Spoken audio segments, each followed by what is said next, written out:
نمایشگاه بین‌المللی تهران در یک سالی به عنوان 4مین نمایشگاه بین‌المللی دنیا شناخته شد.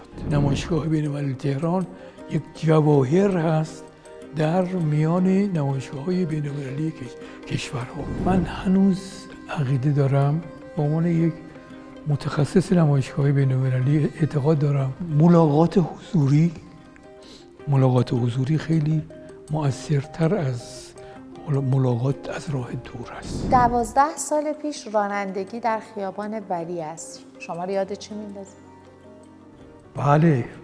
بله. شما کجا خوندین؟ کجا خوندین؟ همیشه فکر میکردم تا اینکه اون روز که رانندگی میکردم یکهو به سرم رسید که چرا روز جهانی نمایشگاه ها نباشه؟ چه دستاوردهایی داشتید که بهش افتخار؟ غیر از این این که خوش خیلی بزرگه دیگه. خواهش میکنم. من طراح نمایشگاه های بین المللی استان ها هستم.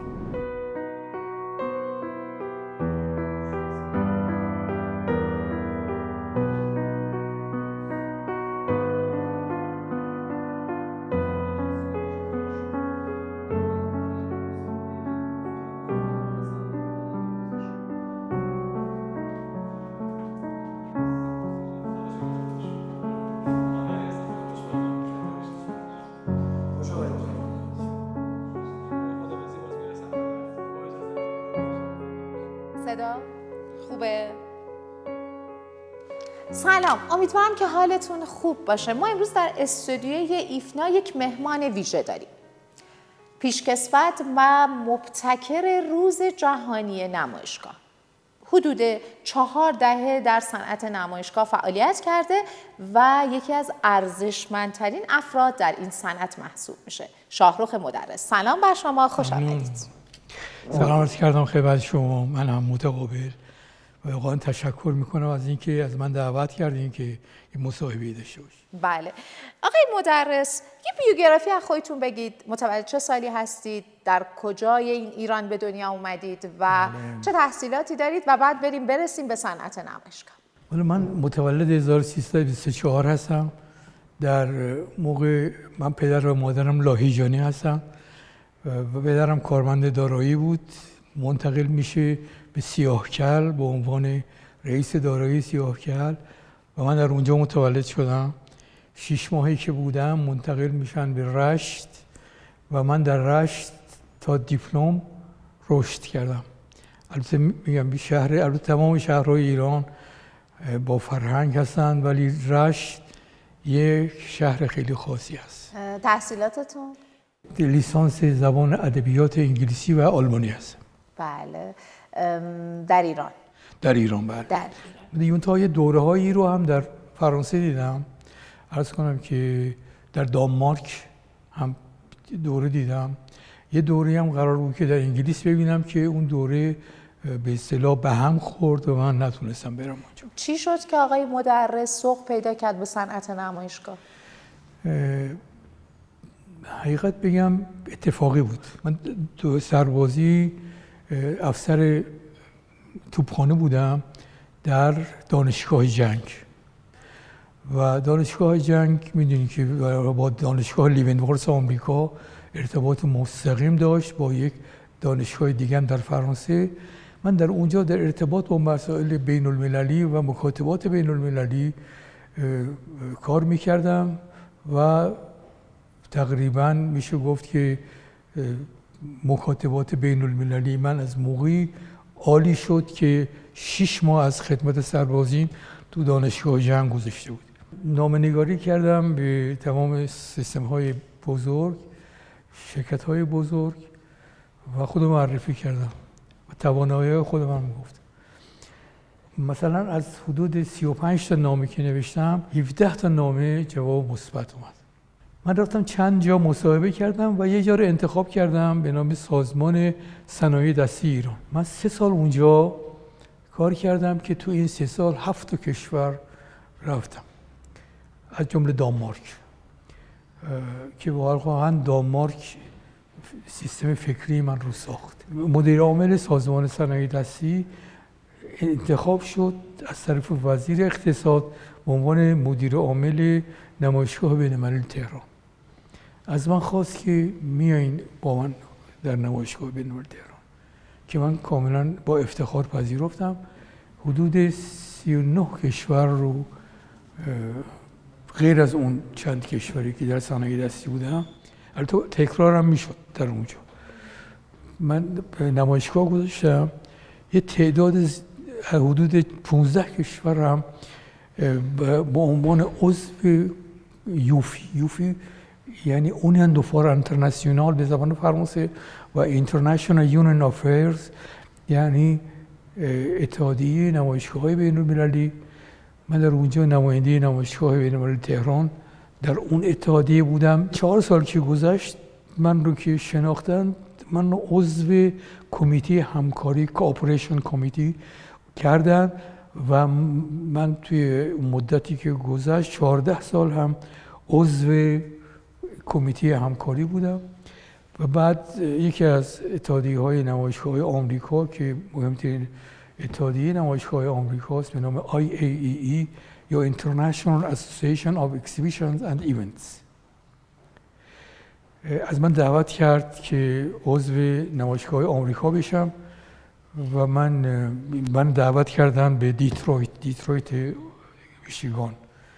من نامه نوشتم یعنی سازمان نمایشگاه ها نامه‌نگاری کرد، اسم من نوشت که دعوت شدم به آمریکا. اون موقع هم بحبوحی مرگ بر آمریکا بود و آمریکا ستیسی بود و اینا که گفتن از نظر تخصصی اگر باشه مشکلی نیست. که من رفتم آمریکا و برای من نیم ساعت سخنرانی گذاشتن که من اون سخنرانی رو انجام دادم.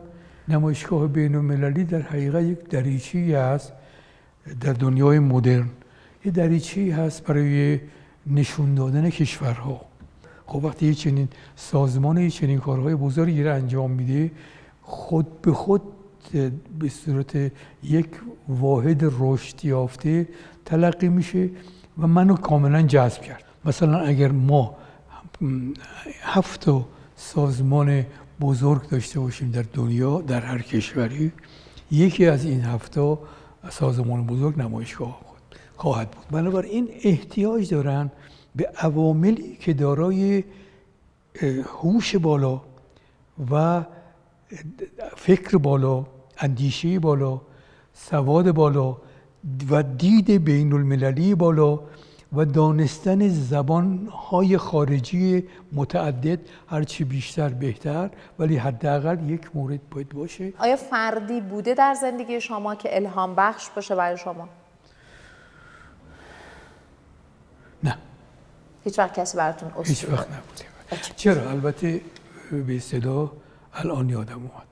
یه آقایی که مثلا فرض کنید 30 سال از من بزرگتر بود به نام آقای برایان مونتگومری. ایشون چندین کتاب به زبان انگلیسی، خب چون انگلیسی هستن، نوشتن که برای منم فرستادن و خیلی محبت به من داشتن. به چه دستاوردی تو زندگی شخصی و حرفه‌ای خودتون افتخار میکنید؟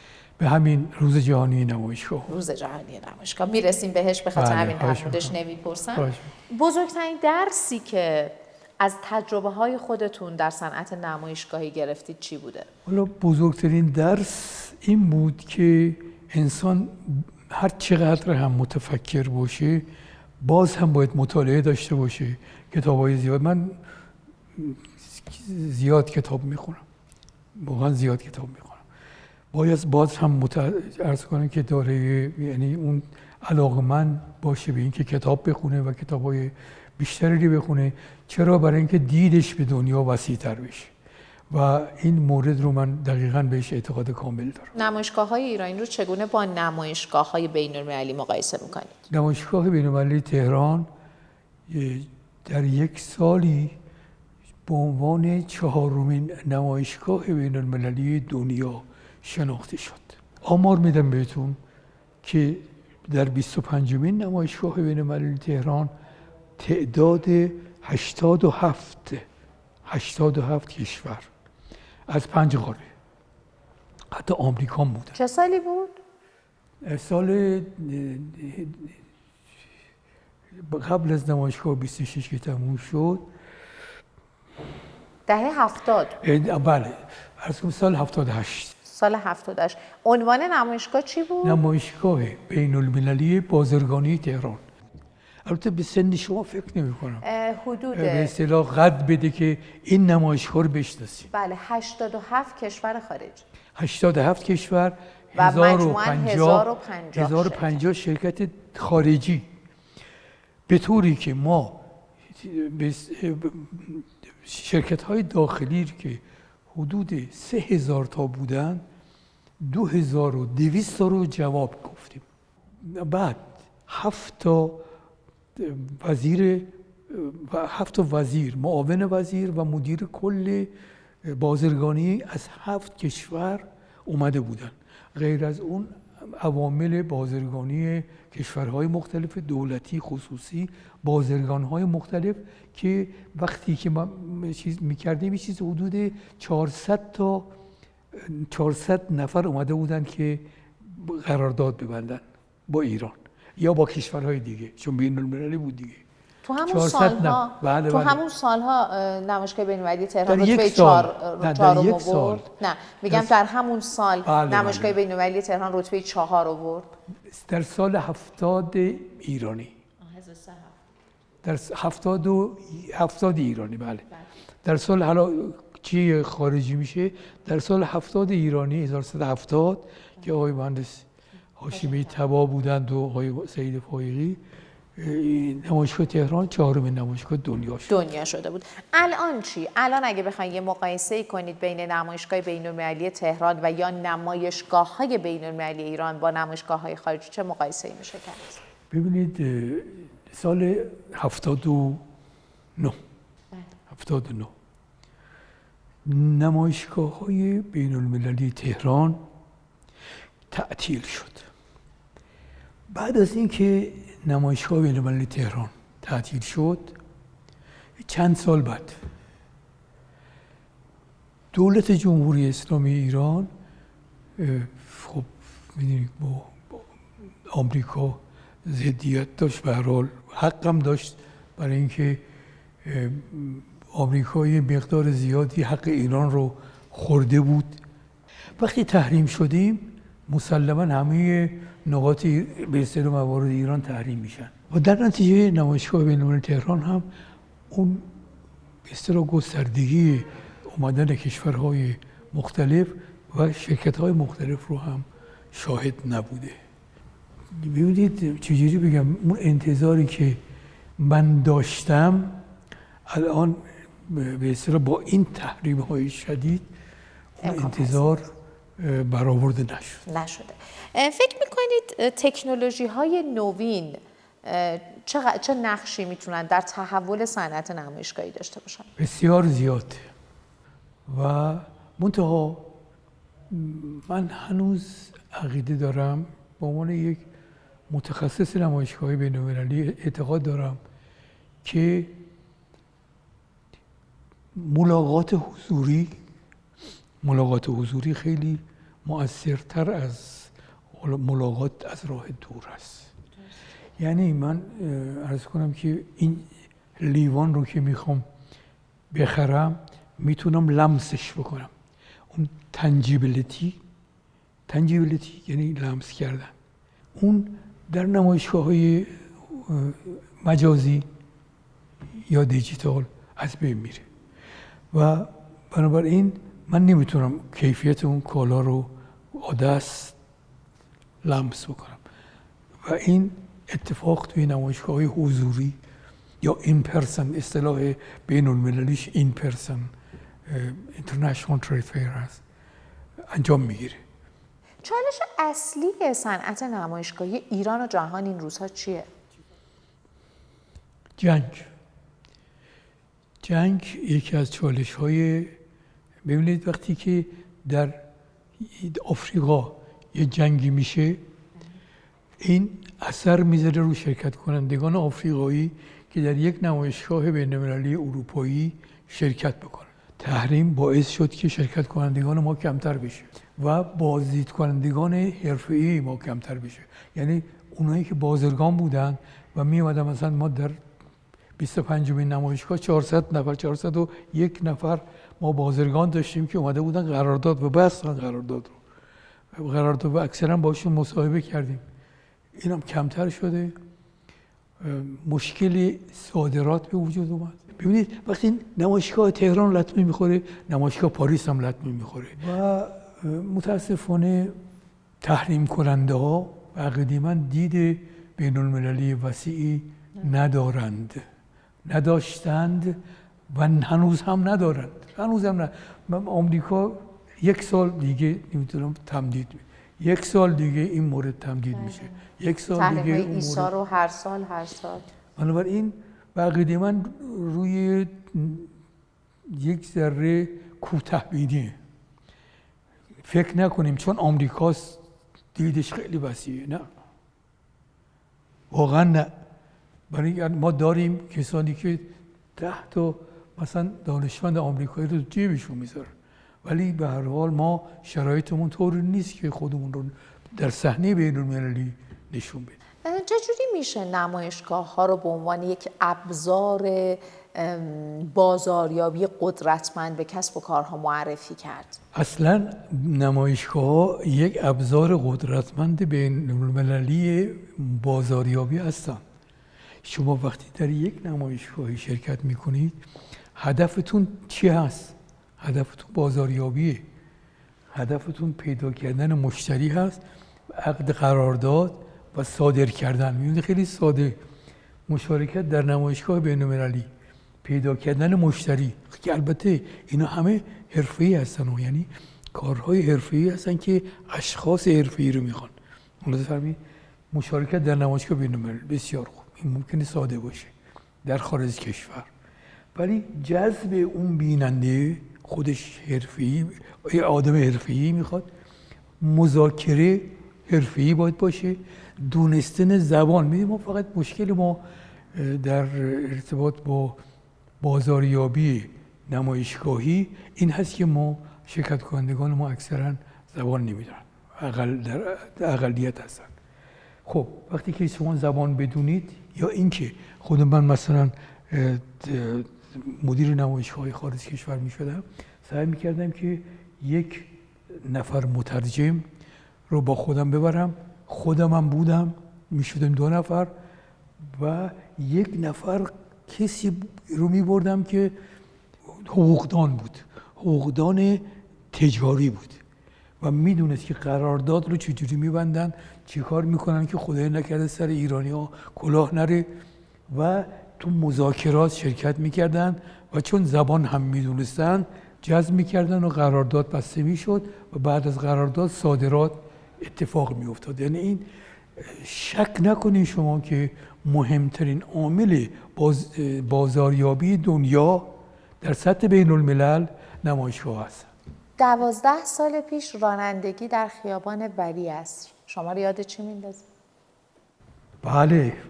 بله. شما کجا خوندین؟ کجا خوندم؟ بله. عرض کنم که من داشتم رانندگی میکردم تو خیابان ولیعصر، رسیدم به یه نقطه‌ای که الان بهش میگن پارک سایی. من همیشه فکر میکردم که خدایا چرا ما که نمایشگاهی هستیم همیشه عامل میشیم برای بالا بردن موقعیت روز مثلا جهانی پست، روز جهانی مخابرات و روز جهانی مثلا فرض کنید هواشناسی. از نمایشگاه استفاده میکردن برای بالا بردن اون روز و همیشه فکر میکردم تا اینکه اون روز که رانندگی میکردم یکو به سرم رسید که چرا روز جهانی نمایشگاه ها نباشه. ما که این همه داریم تلاش میکنیم، اینو یکو مغزم قاطی کرد و نزدیک بود تصادف بکنم و این پارک سایی رو که رد کردم یه جای پیدا کردم پارک کردم. سرم آوردم روی فرمون، یهو دیدم که شیشه رو میزنن شیشه رو که نگاه کردم یک افسر خوشتیپ 3 تا ستاره داشت. در باز کردم اینو، گفت که چی شده آقا؟ خیلی فهمیده، با شعور و تحصیل کرده. گفتم حقیقت گفت که شما بفرمایید اون طرف. صندلیمو عوض کردم، خودش پشت فرمان نشد. گفت برام تعریف کنید. گفتم من تخصصم این هست و این و این. همیشه روز جهانی های مختلف رو، حتی گفتم مثلا روز جهانی پلیس که شما باشید، ما تلاش میکردیم برای اینکه روز جهانی ها به اصطلاح بالا بره و خیلی رشد بکنه و معرفی بشه، ولی خودمون روز جهانی نداشتیم. و الان به فکرم رسید که روز جهانی نمایشگاه ها و این رو که قاطی کردم و مغزم از کار افتاد و نزدیک بود تصادف کنم ببخشید شما اگر جریمه‌ای هست. گفت نه جریمه نیست. ماشین روشن کرد خودش. حدود 2000 متر رفتیم جلوتر، جایی گفت اینجا دیگه به اصطلاح قدغن نیست، بله ممنوع نیست. خلاصه من اونجا رو تشکر کردم ازش، تلفنش رو گرفتم، یکی از دوستای نزدیک من چون گرفتم و اسمش و اینا، واقعا افتخار کردم که ما یک چنین پلیسی داریم که من جریمه نکرد و حتی به اصطلاح به حرفای من گوش داد. رفتم به دفترم که رسیدم، شروع کردم به نوشتن همین کتابی که به زبانهای انگلیسی، اول انگلیسی نوشتم، بعد فارسی و بعد هم از یکی از دوستای من مدیر عامل نمایشگاه مشهد بود و ایشون عرض کنم که اسپانسر این کتاب شدن و این کتاب تمام دنیا پخش شده. روز جهانی نمایشگاه اولین چهارشنبه ماه ژوئن است که تقریبا میشه 5 ژوئن. اعتراض کردم به عنوان طراح روز جهانی نمایشگاه ها، گفتم یک روز مشخص باید باشه. چندین بار نامه نوشتم، یک نه اینکه مثلا اولین چهارشنبه هر هفته و فلان، اینطوری روزها عوض میشه و بعد به یاد نمیمونه. بله همون روز اولین چهارشنبه ماه ژوئن، اولین چهارشنبه ماه ژوئن میشه روز جهانی نمایشگاه. بعد اون اسمش ما هست GED. من نوشته بودم اینترنشنال عضو بخوام Global Day of Exhibitions، Global Day of Exhibition GDA، ولی اینجا نوشتن Global Exhibitions Day یعنی GED. چه دستاوردهایی داشتید که بهش افتخار؟ غیر از این این که خودش خیلی بزرگه دیگه. خواهش می‌کنم. من طراح نمایشگاه‌های بین المللی استان‌ها هستم. این مورد مراکز نمایشگاه بین المللی در مراکز استان‌ها رو پیشنهاد کردم به وزیر بازرگانی. بسیار خوشحال شد. ظرف 15 دقیقه این مورد تصویب شد. 1.5 سال بعد نمایشگاه بر اساس همون طرح، نمایشگاه بین المللی تبریز عرض کنم که به وجود اومد، طراحی شد. یعنی بعد نمایشگاه مشهد، بعد نمایشگاه اصفهان، شیراز، همینطور نمایشگاه بزرگ. الان که تمام استان‌ها، حتی خود من که در رشت بزرگ شدم، عرض کنم که رشت جزو استان‌های آخر بود که به اصطلاح توش نمایشگاه بین المللی به وجود اومد. برای توسعه بیشتر روز جهانی نمایشگاه‌ها چه باید کرد؟ چه ایده‌ای دارید برای توسعه بیشتر این روز؟ بقیده من باید ما به کشورهای آفریقایی کمک بکنیم. این یک مورد خیلی مهم هست. یعنی یکی از اهداف، البته میگم من 6 هدف نوشتم اونجا، 6 هدف کتاب نوشتم و 13 تا مشکل رو گفتید. بله ببینید ما باید به کشورهای آفریقایی کمک بکنیم که نمایشگاه بین المللی رو به وجود بیارن، چون نمایشگاه بین المللی یکی از عوامل مهم پیشرفت اون کشورها خواهد بود. دوم اینکه ارتباطات نمایشگاه‌های جهان سوم رو، من مثلا ایران رو جزو کشورهای جهان سوم در زمینه نمایشگاه‌ها نمیدونم، چون ما خیلی پیشرفته هستیم، خیلی پیشرفته. نمونهش همین روز جهانی نمایشگاه، یعنی به فکر هیچ کس نرسیده بود. 6000 و خیلی جالبه، 6075 سال از برگزاری اولین نمایشگاه گذشته بود ولی به فکر هیچ کس نرسیده بود در تمام دنیا که روز جهانی رو چیز کنیم. بنابراین من به همین دلیل که دلیل مهم دیگه هم داریم که ما کارشناسای خیلی برجسته در نمایشگاه‌های بین‌المللی داریم که میتونن در اروپا و آمریکا بتونن کار بکنن. چه باید کرد از این به بعد برای صنعت؟ چه پیشنهادی برای صنعت نمایشگاهی دارین؟ چه باید کرد که حالا با اون چالش‌هایی که این صنعت داره رو بتونه برطرف کنه؟ خب یکی از چالش‌های مهم تحریمه. تحریم چیزیه که دیگه در دست ما نیست. ببینید، عامل انسانی بزرگترین عامل هست. کسانی رو استخدام بکنن که شروط لازم و کافی در خودشون باشه، اینها رو بفرستن به اروپا و دوره‌های خاص ببینن. و مورد سوم این که اعتماد بکنن به اینها، حتی گروه بفرستن به خارج از کشور برای بازاریابی که قبلا ما این کارو میکردیم. و در نتیجه عوامل خارجی رو هم میتونن بیارن، یعنی 2 تا 3 تا کارشناس بیارن، 2 تا 3 تا استاد بیارن، یه مدتی اینجا نگه دارن، مثلا کارشناسای ما رو تربیت بکنن.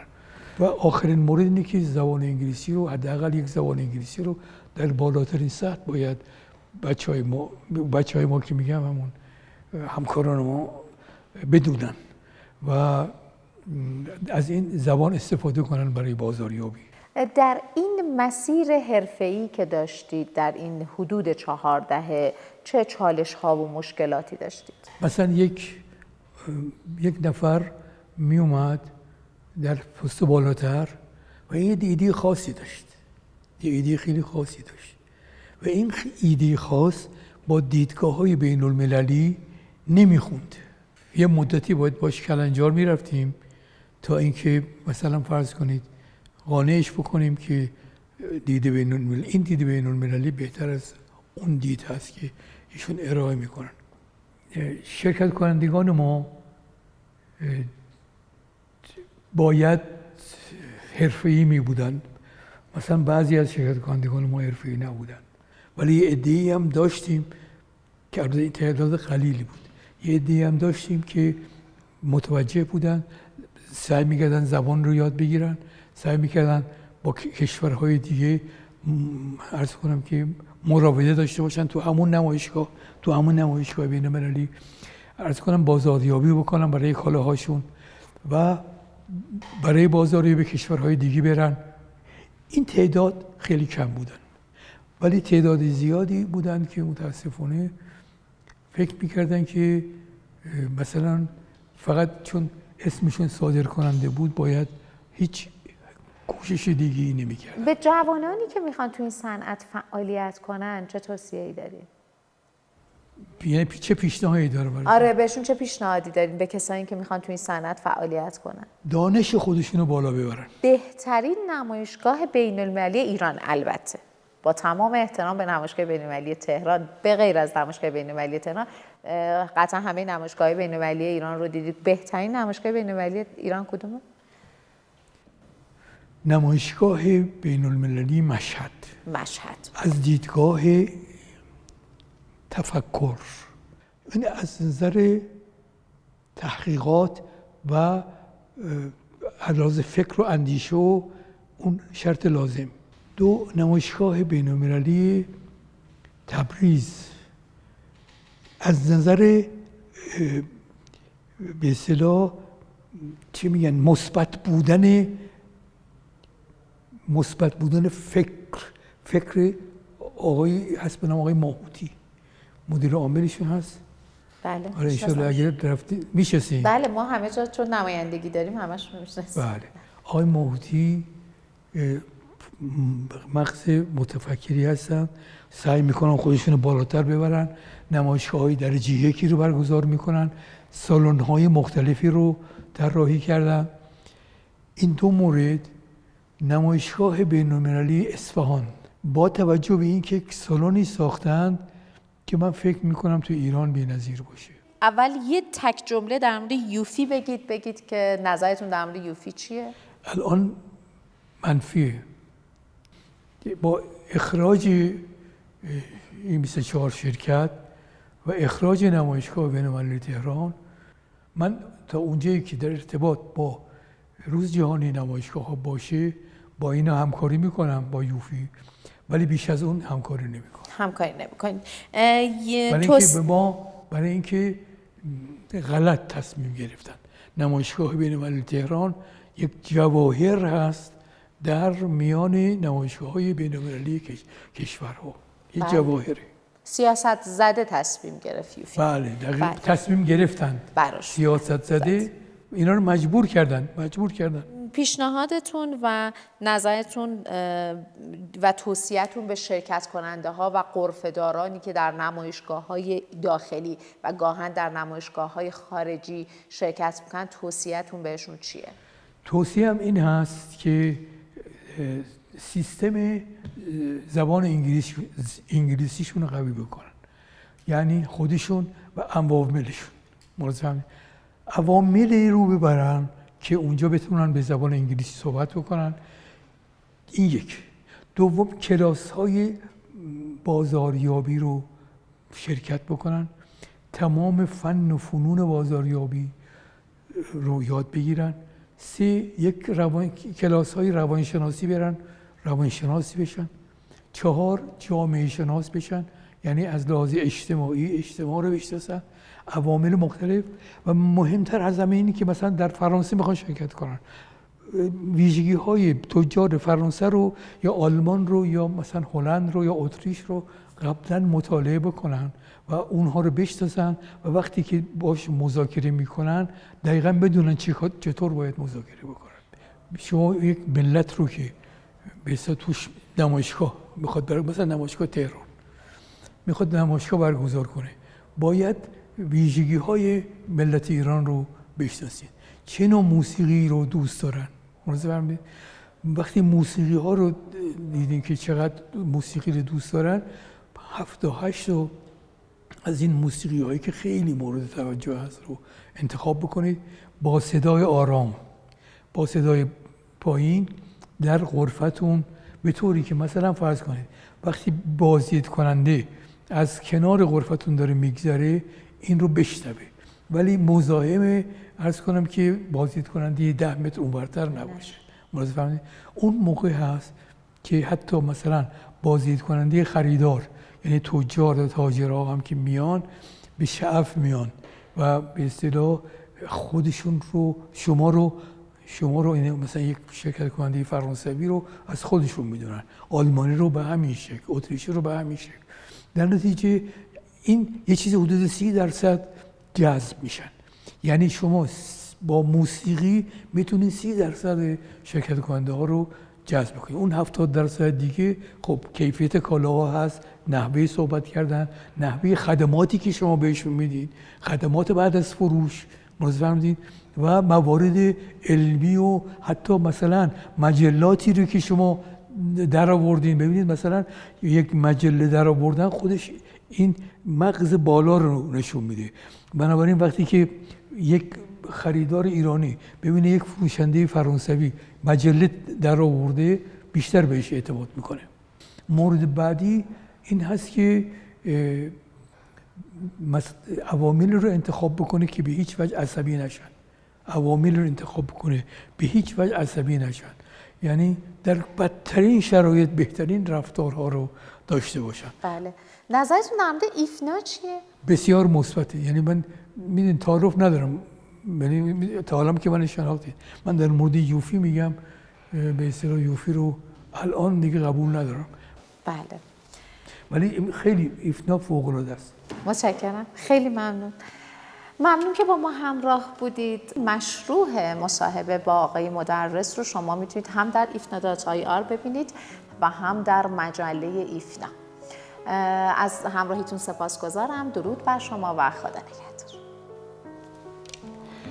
خیلی ممنون. خواهش میکنم.